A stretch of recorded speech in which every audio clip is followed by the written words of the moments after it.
আসসালামু আলাইকুম সবাইকে। আপনারা যদি বাসায় বসে অথেন্টিক স্টাইলে ফ্রেঞ্চ ফ্রাই বানাতে চান তাহলে আপনাদের দরকার মাত্র 4টি উপকরণ।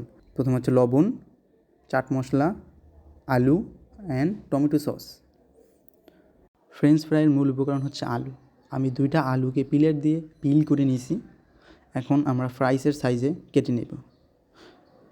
আলুর সাইজ ছোট হলে সমস্যা নাই, কিন্তু বড় যেন না হয়।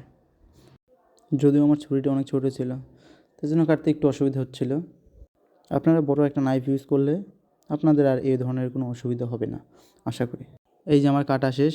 কাটার পরে আমি আমার ফ্রেঞ্চ ফ্রাইগুলো একটা বাটিতে উঠিয়ে নিয়েছি। এরপর হচ্ছে আমাদের পানি দিয়ে এদিকে কিছুক্ষণ ভিজিয়ে রাখতে হবে। যদি ভিজিয়ে না রাখি তাহলে হচ্ছে এর কালারটা কালো হয়ে যাবে। ফ্রাইসগুলো বয়েল করার জন্য একটা প্যানে পানি নিয়ে নেব এবং পানির পরিমাণ মতো লবণ অ্যাড করব। লবণ অ্যাড করে পানিটা হাই হিটে গরম করব যতক্ষণ পর্যন্ত বয়লিং টেম্পারেচার না যায়। বয়লিং টেম্পারেচারে যাওয়ার পরে আলুগুলো অ্যাড করে দিব। আলুগুলো অ্যাড করে দিয়ে আমরা অপেক্ষা করব 5 মিনিট। 5 মিনিট হয়ে গেছে। 5 মিনিটের পরে আলুগুলো একটা স্ট্রেনারে স্টেইন করে নেব। 5 মিনিটের বেশি যেন না হয়, এদিকে খেয়াল রাখতে হবে। 5 মিনিটের বেশি হয়ে গেলে আলুগুলো ওভারকুক হয়ে নষ্ট হয়ে যেতে পারে। স্টেইন করা শেষে সেদ্ধ আলুগুলো একটা ট্রেতে টিস্যু বিছিয়ে ট্রেতে নিয়ে নেব এবং সেগুলোকে ভালোভাবে শুকাতে হবে। ট্রেটা ফ্যানের নিচে দিয়ে ফ্রেঞ্চ ফ্রাইগুলোকে ভালোভাবে শুকিয়ে নেব, যেন একটার গায়ে একটা না লেগে যায় অথবা কারো গায়ে কোনো পানি থাকে। ফ্রাইসগুলো ড্রাই করার পরে আমি একটা বাটিতে নিয়ে নিয়েছি ডিপ ফ্রিজে সংরক্ষণ করব বলে। ফ্রাইসগুলো ভাজার জন্য একটা প্যানে তেল নিয়ে নিয়েছি যেন ডিপ ফ্রাই করা যায় এমন।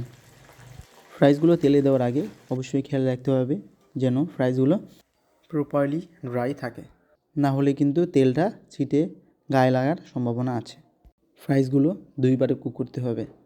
তেলে দেওয়ার পরে হাফ কুক হওয়ার পরে উঠিয়ে ফ্রাইসগুলোকে কিছুক্ষণ রেস্ট রাখতে হবে। এরপর অ্যাগেন আবার ফ্রাই করতে হবে।